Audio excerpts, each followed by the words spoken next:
Let's talk about the psychology of selling to luxury homeowners. A lot of you agents that are stuck at that 300, 500K mark don't understand the psychology of matching, mirroring, tonality, and understanding your client at a deeper level. We're just using basic scripts. We're just rolling through the motions. So I want to break down today what I've done to help not only land more appointments, scale my average sales price, but how I've sold over $100 million doing so. So let's talk about first and foremost branding. Your clients don't want to work with the agent who has the best marketing plan. They want to work with the agent they know and they like and they trust. Example, if I'm going to sell $2 million properties, my website better be $2 million website. It better look and feel the part. My logo better look good. The outfit I'm wearing, the gym that I'm at. Example, I was at the gym this morning. I was going to make a video, I didn't do it. I saw a 458 Pista, a Lamborghini Aventador, and I'm like, if you don't have a car like that or cars like that in your gym or the restaurants that you're going to, or honestly your office, you're at the wrong place. If you're gonna walk and act and feel luxury, you need to know what it feels like to even, you need to know how to act to even follow that path. If you're around a bunch of people that all make the same amount of money, that all drive the same car, that all dress the same, you're gonna be a product of that.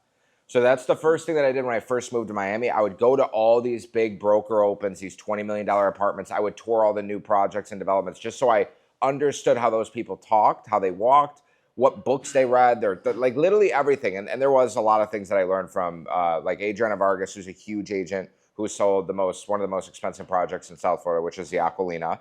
She was like, you need to talk like this. You need to act like this. Your manners, like everything that I was like, holy shit, manners. Like this is like reinventing my whole psychology, literally from what I've been taught my whole life. So that was one element of it. The second thing was, she's like, you, and a lot of my mentors, you need to have a nice car. I don't care if you can't really afford it, if it doesn't make financial sense within your budget constraints. You're not budgeting when you're somebody who's going to go all in on themselves in their career. Like if you know you're going to make 500 grand a year, $1 million a year, and you are committed to doing so, you spending an extra 5 grand to, or $200 a month or $300 a month or $2,000 here to redo your website, whatever it is, you have to do that because you're bought into you. If you are, don't be afraid to spend a few extra $1,000 every quarter or every month to invest in your brand, to make sure there's more awareness brought to your brand, to make sure you go to the right gym, make sure you have the right clothes. If you don't have a nice suit, you don't have new headshots, and you haven't changed your headshots or suits or clothing in the last year, do it. Like change your environment and change what you're doing so you can get excited and reignite that fire of why you really first got into real estate to begin with. And let's start treating it like it's a business. Every real estate agent I talk to, every single time I do a coaching call, none of you guys can answer half the questions I ask you when it comes to any metrics whatsoever. Every Fortune 500, every CEO can tell you every single dollar that's allocated to their business. Their R&D, their marketing, their employees, the revenue per employee. There's softwares. Like I asked you guys, how much did you spend on marketing last year? I don't know. Okay. When's the last time you looked at your website to check the copy, the font, and the way you can capture leads? Oh, I don't even have a website. Okay. What about your business card and your logo, your brochures? Well, I don't really have one. I just use my brokers. That's honestly half of this could be, some of you guys can take blame and get away with you just lack of knowledge, but a lot of you know the basic stuff that should be done. You just don't take action on it. And if you're going to sell multi-million-dollar properties, the sellers are going to look at the quality of business card that you have. They're going to look at the clothes you wear, the car you drive, the brochure. If it's paper thin because you wanted to get the cheaper paper, again, like my closing line when it's like, oh, this is expensive in comparison to what?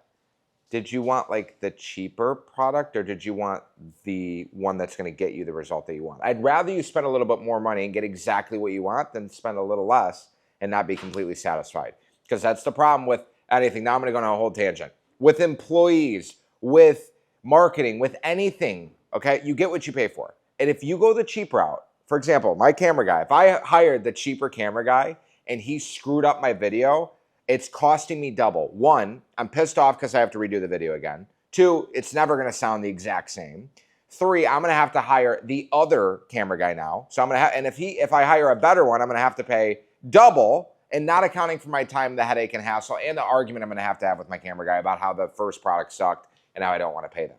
So like, it's the same thing with clothes. It's the same thing with marketing. It's the same thing with branding. And the same thing goes with your client. If you want your client to pay top dollar, trust me, these multi-million-dollar sellers want the best, but you need to show them that you're the best with your action, the way you talk, the way you look, the way you feel, and the way that you demonstrate your value and your confidence. And that's going to come from doing all these little things. It's hard for some real estate agent to be not confident when they show up every day on time, they cold call, they invest in their brand, they have a coach, they go to networking events, they always ask for advice, they're always in the right rooms. It's hard for that agent to not get that and attract that client because they're speaking the same language.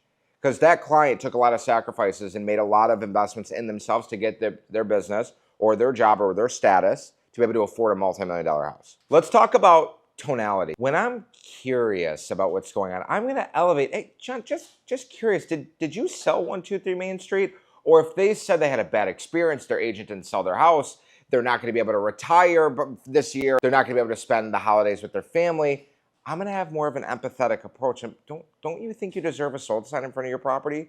That matching and mirroring, especially when I'm at the dinner table with them at a listing appointment. If they're sitting upright and they have their hands crossed like this, I'm going to relatively as long as they're not too aggressive, I'm going to relatively do what they're doing just so that they feel more comfortable. So a little advice when you want to connect with these high-level guys, stop like putting them on a pedestal and like bowing down to them and treat them like a normal person. I'm telling you, all the great connections I've made at the gym is just from me being normal and talking to a guy about his car or the restaurant he goes to because I go to the same restaurant as him, or just ask them like, basically, literally, it's just the same thing as having a conversation with another human being.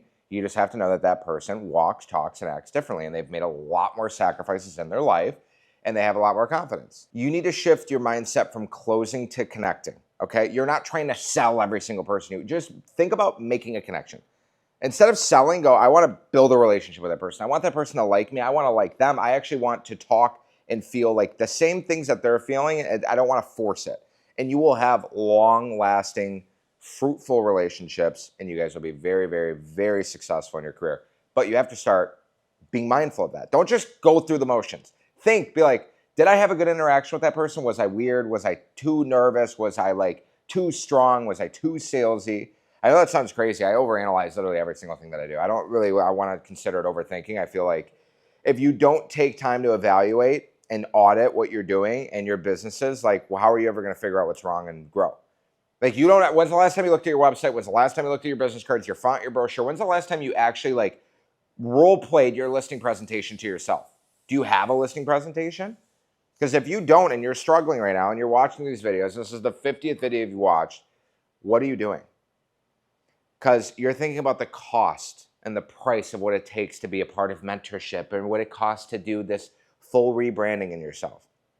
I'll give it to you like this. The price is, let's say the price is $3,000. Let's say the price of coaching is $3,000. That's the price. The cost of you not doing it and watching 25 videos and still struggling has costed you missing out on how many listing appointments and not closing how many deals and not getting how many deals signed. You do the math on that. It's incalculable. It's probably in the hundreds of thousands. So I guess what is it going to be? Because time is finite. Money is the thing that comes and goes. We can always replenish money. Always think abundantly about money. So if you guys like this video, like, comment, subscribe, share it with a friend. Follow me on Instagram for The Real Sauce. If you want more videos like this, comment below. If you need help, link is in the bio. If you want and have to change your career, I don't want people that want to try. I want to learn how to ice skate. I'll never learn how to ice skate because I don't really actually have to and I don't really care. But if you have to change and want to change, link is in the bio.